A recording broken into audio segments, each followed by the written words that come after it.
Assalamualaikum warahmatullahi wabarakatuh. Halo sahabat, kali ini saya membawakan cerita yang membuat kalian menangis dan gemas mendengarnya. Sebelum mendengarnya silahkan absen dulu para onti uncel dari daerah mana saja. Buat yang sudah subscribe semoga rezekinya lancar ya. Malam itu, hujan turun deras, langit seperti ikut menangis bersama hatiku. Aku baru saja pulang dari kampus, membawa berita gembira bahwa aku lulus dengan predikat cum laude. Namun senyuman itu runtuh seketika saat kulihat ayah terduduk di ruang tamu, wajahnya kusut, matanya sembab seperti habis menangis. Tangannya menggenggam lembaran kertas yang basah oleh air mata dan tetesan hujan yang sempat masuk dari jendela yang lupa ditutup. "Aluna," suaranya parau, seperti tertahan oleh gumpalan kepedihan.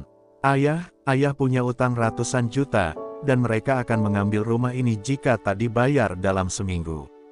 Aku tercekat, jantungku seakan berhenti berdetak. Dunia yang tadi cerah kini runtuh seketika. Bagaimana mungkin ayah yang selama ini tampak tegar, kini lebur tak berdaya di hadapanku? "Kenapa ayah tak pernah bilang dari dulu?" tanyaku, nyaris berteriak. Ayah tertunduk, tangannya menggenggam erat lututnya. "Ayah hanya ingin kau bahagia, nak. Ayah tak ingin kau tahu beban ini. Tapi sekarang, semuanya sudah terlambat." Keesokan harinya, ayah memperkenalkanku pada seorang pria, Pak Arman.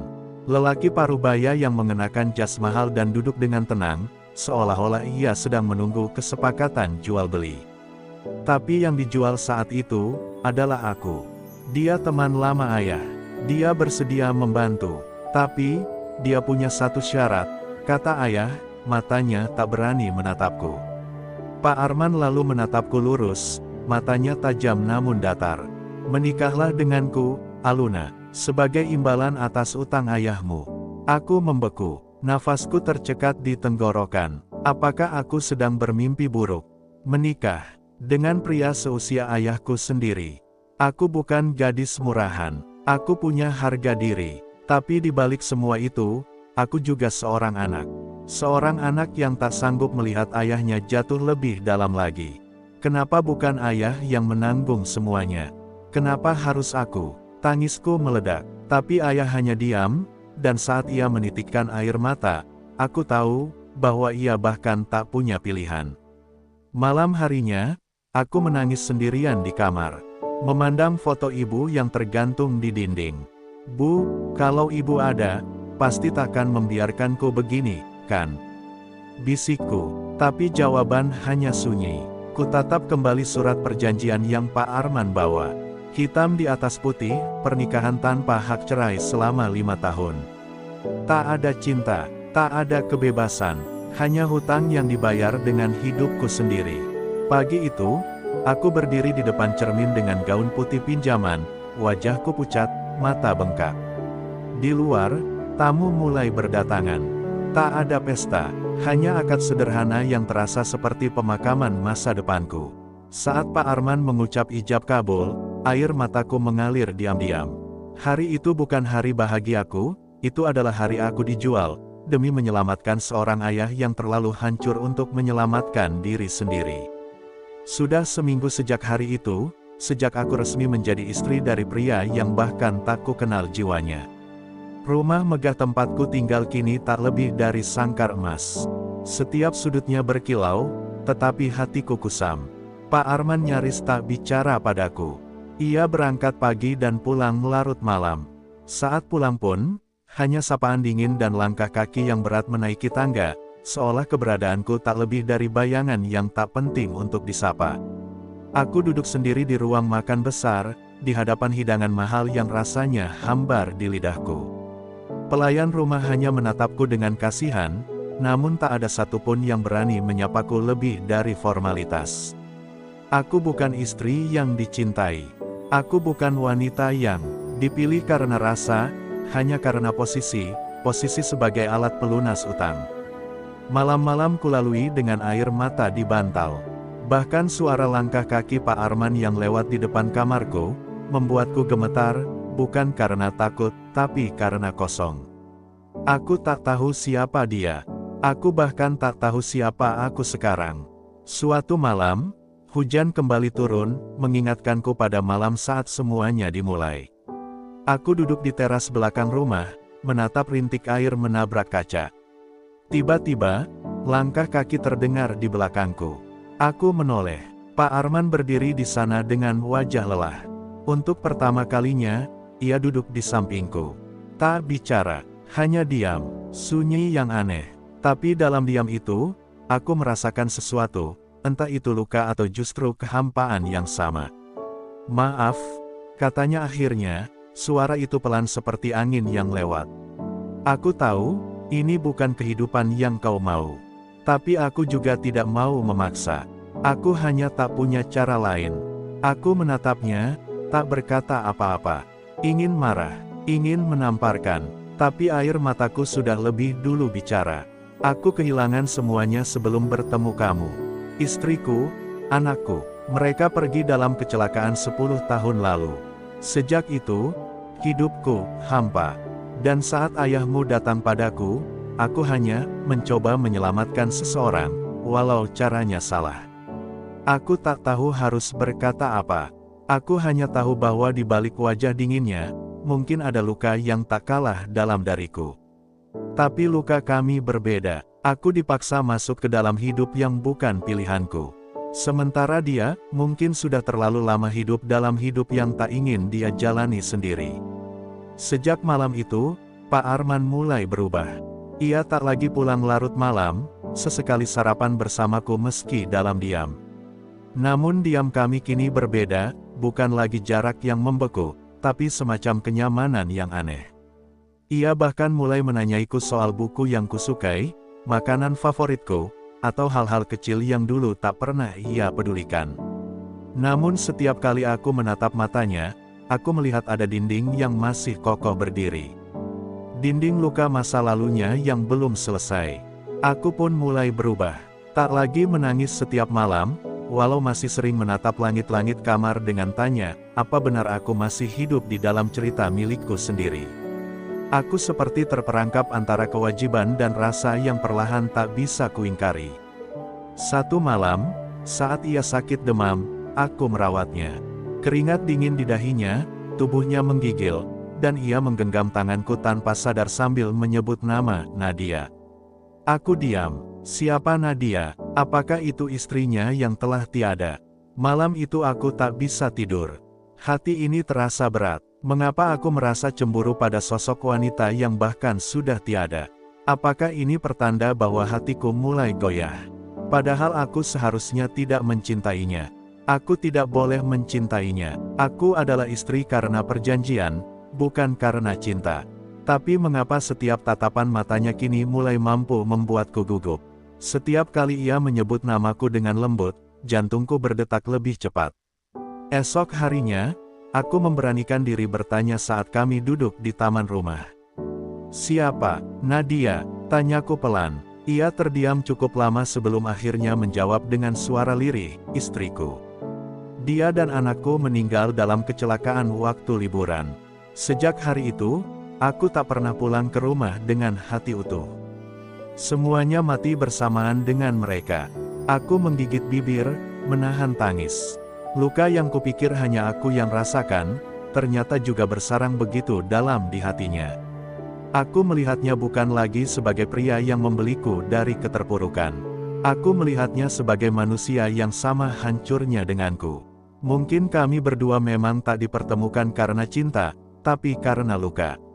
Dan dari luka itulah, perlahan, rasa itu mulai tumbuh, diam-diam, dalam senyap, di antara dinding-dinding hati. Yang perlahan mulai retak. Hari-hari berikutnya terasa berbeda. Bukan karena aku sudah benar-benar bahagia, tapi karena hatiku mulai belajar menerima kenyataan. Setiap pagi saat aku membuka mata dan melihat secangkir teh favoritku telah disiapkan di meja, aku tahu itu ulah Pak Arman. Ia memang tak pandai berkata manis, tapi caranya memperhatikanku begitu diam-diam, membuat dadaku sesak dengan perasaan yang tak bisa kutolak. Dan itu menakutkan, karena aku tahu, rasa itu tak seharusnya tumbuh di tanah yang dulu kering oleh keterpaksaan. Satu sore yang tenang, hujan turun rintik. Aku duduk di beranda, membaca novel kesukaanku, saat tiba-tiba ia duduk di sampingku. Tak banyak bicara, hanya menyerahkan jaketnya karena angin mulai dingin. Aku menerimanya, lalu tanpa sadar berkata, "Aku dulu benci semua ini. Tapi sekarang, aku takut kehilangan ini." Kalimat itu keluar begitu saja, tanpa filter, dan aku langsung menyesal mengucapkannya. Tapi yang mengejutkanku, ia menatapku lembut lalu berbisik, "Aku juga, Aluna. Aku juga takut kehilangan kamu." Kalimat itu menamparkan seluruh pertahananku. Tangis yang selama ini kupendam pecah. Kenapa harus aku, Isakku? Kenapa harus dengan cara seperti ini? Ia memelukku pelan, tak berkata apa-apa. Tapi pelukannya cukup hangat untuk membuat hatiku sadar, mungkin cinta tak selalu datang dalam balutan cerita indah. Kadang, cinta tumbuh dari reruntuhan, dari kesepian yang saling menemukan pelipur. Sejak hari itu, hubungan kami berubah. Masih banyak diam, tapi kini dipenuhi makna. Ia mulai terbuka, bercerita tentang masa lalunya tanpa rasa takut. Dan aku mulai bercerita tentang impian-impian masa mudaku yang sempat terkubur karena kenyataan hidup. Kami mulai saling mengisi, perlahan tapi nyata. Aku tidak tahu ini akan kemana, tapi untuk pertama kalinya, aku tak merasa sendiri. Namun, di tengah hangatnya rasa yang mulai tumbuh, ada satu kenyataan yang tak bisa kulupakan, pernikahan ini dibangun bukan atas dasar cinta, melainkan utang. Dan aku tahu, suatu saat nanti, kenyataan itu akan kembali menghantam kami. Tapi malam itu, saat ia menggenggam tanganku di bawah lampu taman yang temaram, aku hanya ingin percaya bahwa takdir mungkin memang punya cara aneh untuk mempertemukan dua jiwa yang sama-sama luka. Hari itu datang lebih cepat dari yang kupikirkan. Surat lunas utang ayah telah sampai di tanganku. Aku memegangnya sambil menatap wajah ayah yang kini jauh lebih tenang. "Luna, kamu sudah menepati bagianmu, sekarang saatnya kamu mengejar hidupmu sendiri," kata ayah dengan suara berat, seperti ingin menyembunyikan rasa bersalah yang masih tertinggal. Tapi aku hanya diam. Di tanganku, surat itu seperti pisau bermata dua, satu sisi menawarkan kebebasan, sisi lain seakan ingin merobek hati yang kini perlahan telah belajar mencintai luka yang dulu kubenci. Malam itu, aku berdiri di depan kamar Pak Arman. Ia duduk di dalam, sendiri seperti biasa. Tapi kali ini bukan karena kesepian, melainkan karena menungguku bicara. "Aku tahu janji kita cuma 5 tahun, katanya sebelum aku sempat membuka mulut. Dan kau bebas pergi kapanpun. Bahkan sejak utang itu lunas." Kata-katanya begitu tenang, tapi mata itu tak bisa menyembunyikan luka yang nyaris pecah. "Aku bisa pergi. Aku bebas. Tapi kenapa langkahku berat? Kenapa dadaku seperti ditusuk jika membayangkan tak ada lagi ia di sisiku? Aku benci kamu dulu," kataku pelan.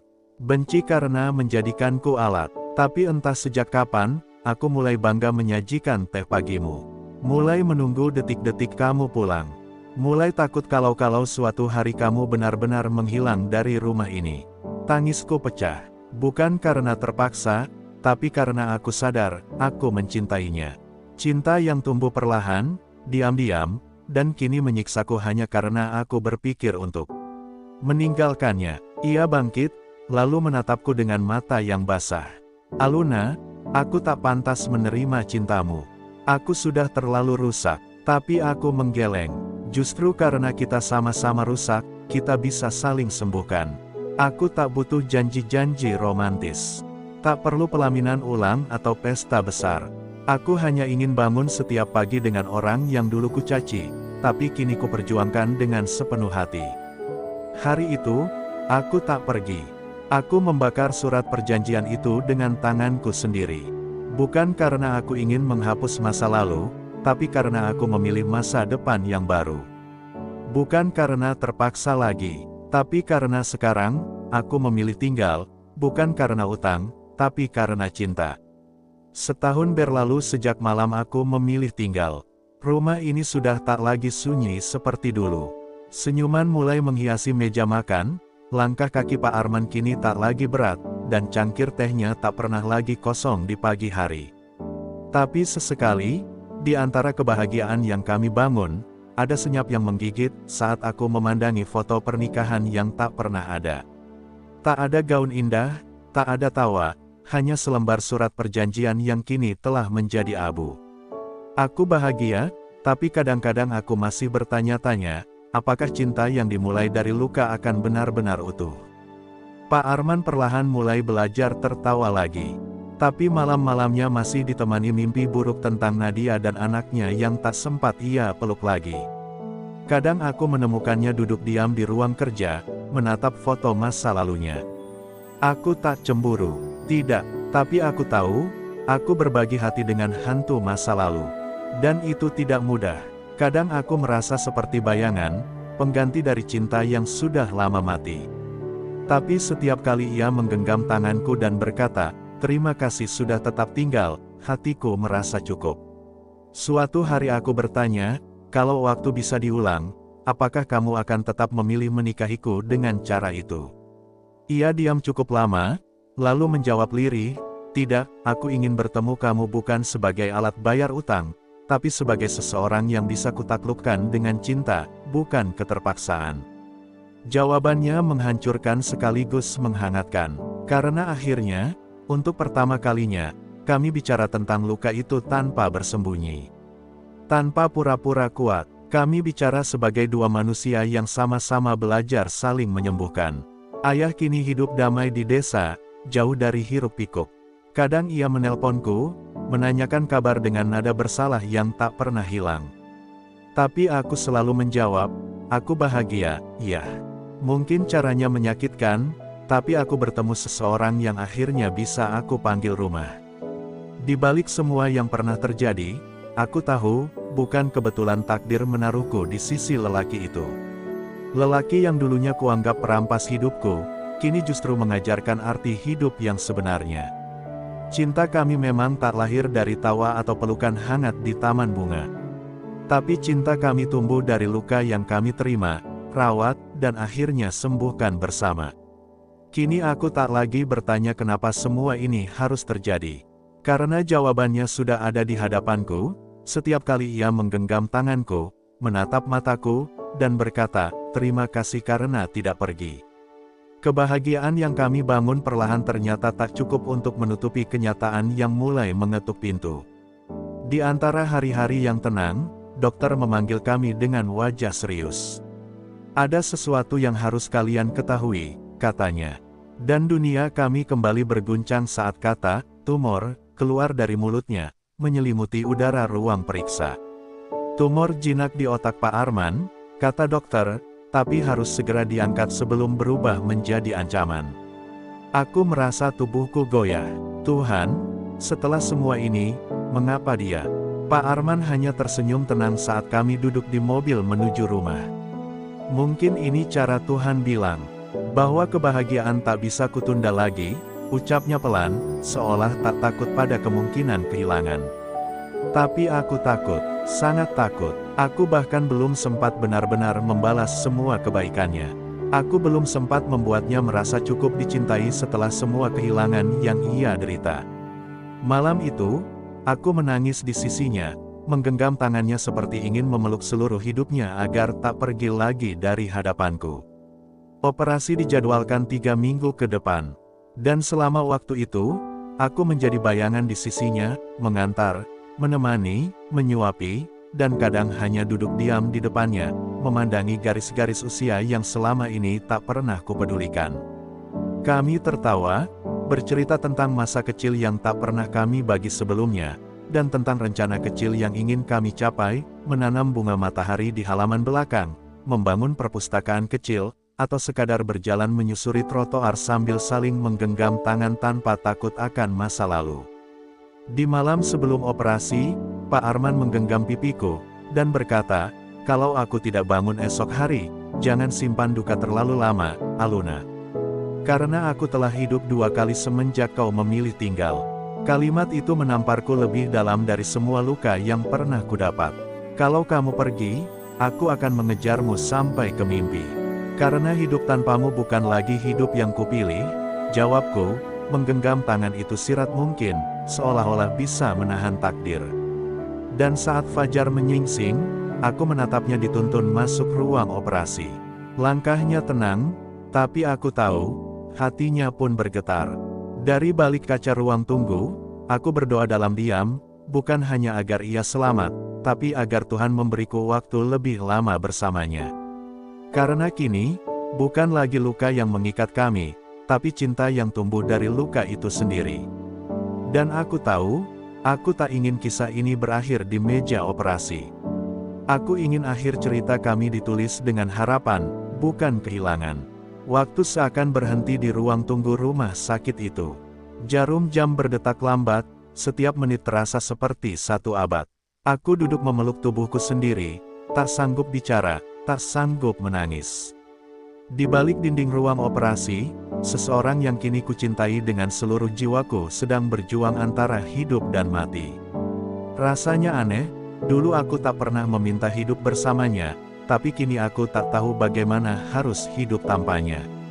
Tangan ini gemetar, bibirku terus melafalkan doa tanpa suara. Tuhan, jangan ambil dia dariku. 3 jam berlalu, lalu 4, 5, saat akhirnya pintu ruang operasi terbuka, jantungku seolah lepas dari tempatnya. Dokter keluar dengan ekspresi yang sulit dibaca. Aku berdiri begitu cepat hingga kursi terjatuh di belakangku. Operasi berjalan lancar, tumornya berhasil diangkat, tapi dia butuh waktu pemulihan panjang. Dan belum tentu akan sadar segera. Dunia tak runtuh, tapi menggantung. Aku ingin lega, tapi juga takut. Ia selamat, tapi belum kembali padaku sepenuhnya. Hari-hari di ruang ICU jadi saksi cinta yang tak banyak orang tahu keberadaannya. Aku duduk di sisi ranjangnya setiap hari, menggenggam tangan yang tak menggenggam balik. Menceritakan semua hal, betapa aku rindu mendengar suaranya menyebut namaku, betapa aku ingin membacakan novel baru untuknya, bahkan betapa aku ingin bertengkar kecil dengannya lagi hanya untuk merasakan bahwa dia masih hidup. Ia diam, tapi aku percaya, jiwanya masih di sini. Dan aku tidak akan pergi. Suatu pagi, saat cahaya matahari menyelinap ke sela gorden rumah sakit, sesuatu terjadi. Tangan yang kugenggam selama berminggu-minggu itu tiba-tiba menggenggam balik. Pelan, lemah, tapi nyata. Aku terhenyak, matanya terbuka perlahan, samar dan buram. Bibirnya bergerak, nyaris tak terdengar. Tapi aku tahu, aku mendengar namaku. Aluna, seketika seluruh tubuhku luruh. Aku menangis, tertawa, memeluknya dengan gemetar. Ia kembali. Dia memilih kembali padaku. Di tengah aroma disinfektan dan suara mesin monitor jantung, aku menyadari satu hal, kami berdua pernah disatukan oleh keterpaksaan, tapi kali ini, kami memilih satu sama lain dengan kesadaran penuh. Bukan karena utang, bukan karena luka, tapi karena cinta yang telah melewati segala badai dan tetap hidup, bahkan saat kematian mencoba memisahkan kami. Beberapa bulan setelah operasi, Pak Arman mulai pulih. Langkahnya masih terlatih, tapi senyumnya kini hadir setiap pagi saat aku membawakan teh hangat kesukaannya. Kami banyak menghabiskan waktu di taman belakang, menanam bunga matahari seperti yang dulu kami impikan. Tangan kami kini bukan lagi saling menggenggam karena takut kehilangan, tapi karena benar-benar memilih untuk bersama. Cinta ini bukan cinta biasa. Cinta ini lahir dari luka, tumbuh dalam keterpaksaan, dan hidup melalui pengampunan. Aku akhirnya berdamai dengan masa lalu, dengan ayah, dengan diriku sendiri, dan dengan jalan hidup yang dulu sempat kutolak. Aku bukan lagi gadis yang menangis karena dijual demi utang, tapi wanita yang bangga karena mampu menyulap luka menjadi kekuatan. Pak Arman pun berubah. Ia bukan lagi lelaki dingin yang takut mencintai, tapi suami hangat yang belajar menunjukkan perasaannya setiap hari, meski dengan cara sederhana. Kami memutuskan untuk mengulang janji pernikahan kami, kali ini tanpa surat utang, tanpa tekanan. Hanya kami berdua, bersaksi pada langit senja, bahwa cinta yang tumbuh dari luka pun bisa bertahan, bahkan lebih kuat dari cinta yang lahir dari bunga dan puisi. Saat ia memakaikan cincin di jariku lagi, ia berbisik, "Aku tak bisa menjanjikan usia panjang, tapi aku akan mencintaimu dengan sisa waktu yang kupunya." Dan aku percaya, itu lebih dari cukup. Kini, Setiap luka yang dulu kupikir sebagai kutukan, justru menjadi jalan menuju kebahagiaan yang tak pernah kubayangkan. Hidup tak selalu adil, tapi Tuhan selalu punya rencana yang indah pada waktunya. Aku tak lagi bertanya kenapa semua ini terjadi, karena akhirnya aku mengerti, cinta sejati tidak selalu datang di waktu yang kita harapkan, tapi ia datang di saat kita benar-benar membutuhkannya, dalam bentuk yang seringkali tak kita duga. Terima kasih telah mengikuti kisah ini hingga akhir, sahabat YouTubeku semua. Semoga cerita ini bisa menjadi pengingat bahwa cinta sejati bukan selalu tentang awal yang sempurna, tapi tentang bagaimana kita bertahan bersama di tengah luka, badai, dan pilihan-pilihan sulit.